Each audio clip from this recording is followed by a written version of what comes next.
Assalamualaikum warahmatullahi wabarakatuh. Ketemu lagi sama gue Syahrul Ramadan. Seperti biasa di video kali ini gue mau coba untuk menjelaskan beberapa pengetahuan yang lagi dipelajari di kuliah gue, di salah satu mata kuliah gue yaitu manajemen pemasaran. Sebelumnya gue udah lama yang ngebuat video kayak gini karena emang gue juga sempat libur kuliah gara-gara setelah UTS dan juga gara-gara di masa pandemi kayak gini. Dan di video kali ini gue akan menjelaskan tentang mata kuliah pemasaran gue, yaitu yang berhubungan dengan pemasaran di masa pandemi seperti ini. Dosen gue memberikan sebuah pertanyaan. Yang pertama itu, menurut kalian saluran pemasaran seperti apa yang digunakan agar membentuk jaringan nilai pada masa pandemi COVID-19? Yang kedua, apakah terdapat perubahan pada masa sebelum pandemi? Kalau memang ada, tuh karena mengapa? Yang ketiga, apakah akan berbeda dengan masa new normal? Mengapa? Jika ya, akan berubah seperti apa? Jadi untuk pendapat gue pribadi, sebelumnya gue akan menjelaskan bahwa dampak pandemi virus corona ini atau COVID-19 memang sangat terasa di dunia bisnis dan ekonomi dalam waktu yang cukup singkat.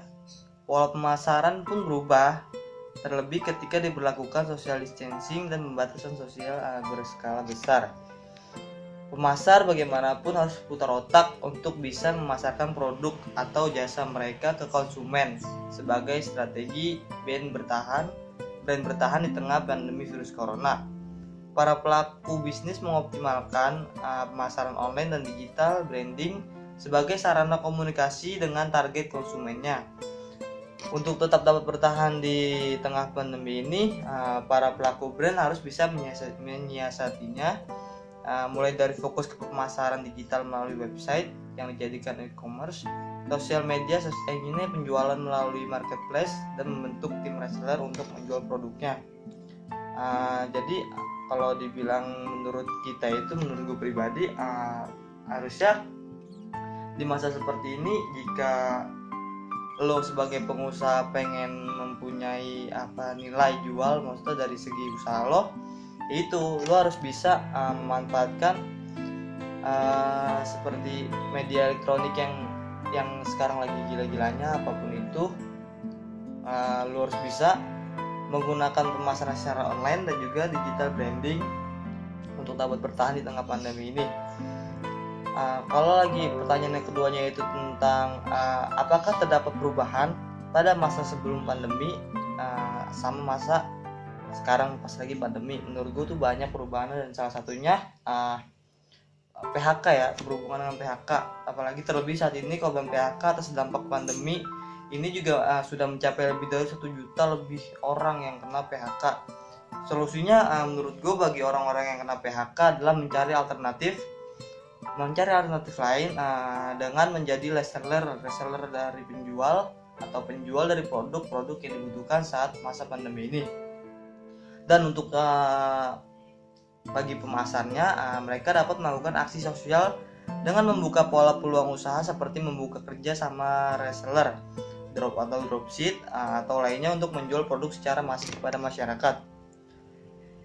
Salah satunya misalnya kita ambil contoh produk elektronik. Mereka dapat membuka layanan belanja dari rumah. Begitu juga bisnis retail dapat membuka layanan pesan delivery untuk dioptimalkan. Bahkan ada perusahaan kosmetik yang meluncurkan produk hand sanitizer dan langsung dipasarkan secara nasional melalui jaringan retail modern dan marketplace. Nah, contoh selanjutnya itu untuk pelaku bisnis kuliner ya. Jadi para pelaku bisnis kuliner ini bisa menggunakan ready to eat, ready to cook atau ready to drink dan frozen food. Dan untuk dari pendidikannya bisa menggunakan pembelajaran dari rumah ya, zaman sekarang udah canggih deh. Dan untuk bisnis trainingnya, lo bisa mencoba untuk beradaptasi dengan membuat pelatihan atau webinar yang bisa diakses melalui aplikasi video conference. Jadi intinya, menurut pendapat gue pribadi, kalau untuk membentuk jaringan nilai pada masa pandemi COVID-19 ini untuk lu para pengusaha, yaitu lu lebih memanfaatkan digital sih zaman sekarang, karena digital emang gak ada matinya men. Jadi lu juga bisa memanfaatkan jualan online karena emang itu akan lebih mempermudah dibanding orang-orang yang zaman sekarang susah untuk keluar rumah. Mereka dengan mudah untuk menggunakan HP saja untuk membeli atau memesan produk yang mereka inginkan, dan itu bisa manfaatnya sebagai pengusaha. Dan untuk terdapat perubahan apa enggaknya ya ada, salah satu tadi gue bilang PHK. Terus mungkin untuk para pengusahanya sendiri itu mengalami kerugian yang cukup besar karena emang mereka tidak membuka usahanya, jadi kucuran dana atau pengolahan dananya juga berkurang. Dan untuk apakah di masa new normal ini ada perbedaan? Menurut gua kalau untuk dibandingin sama masa sebelum pandemi tuh nggak ada perubahan ya, karena emang hanya beda sedikit doang. Cuman modelnya kayak semacam untuk new normal ini pembangkitan usaha yang emang udah lama sempet skip sih, maksudnya sempat berhenti karena masa pandemi. Jadi menurut gua nggak terlalu berbeda jauh untuk dari segi sebelum pandeminya. Tapi kalau dari segi setelah pandemi atau pas pandemi emang banyak perubahan sih, karena emang para pengusaha juga lagi giat-giatnya untuk membangun kembali usahanya yang sudah sempat terhenti karena masa pandemi COVID-19 ini. Jadi menurut gue pribadi, untuk para pengusaha ya lo harus bisa memanfaatkan situasi. Kalau misalnya lo menjual produk ya produk yang berhubungan dengan masa pandemi ini, atau kalau lo sebagai orang-orang pekerja yang di PHK kan ya itu lo harus bisa, kalau lo masih mau tetap penghasilan lo harus jadi reseller sih kalau menurut pribadi, menjual barang-barang yang emang juga lagi dibutuhkan di masa pandemi ini. Oke, sekian dari gue, kurang lebih aku mohon maaf. Semoga apapun yang memberikan dapat bermanfaat untuk kalian semua suatu saat nanti. Sekian dari gue, assalamualaikum warahmatullahi wabarakatuh.